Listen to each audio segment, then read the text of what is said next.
কথা আছে যে এই রুমে প্রচুর আত্মহত্যা হয়েছে বা অনেক কিছু এরকম ভুতুরে কাণ্ড এখানে দেখা যায় যে এই রুমে হয়েছে।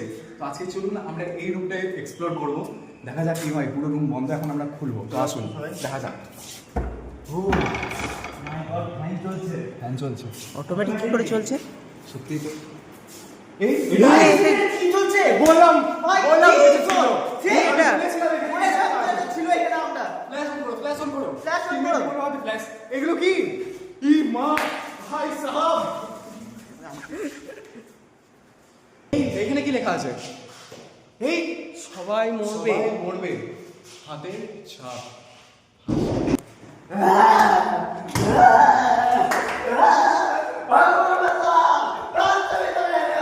গাইস গাইস, গ্লিচ চলে এসেছে গাইস।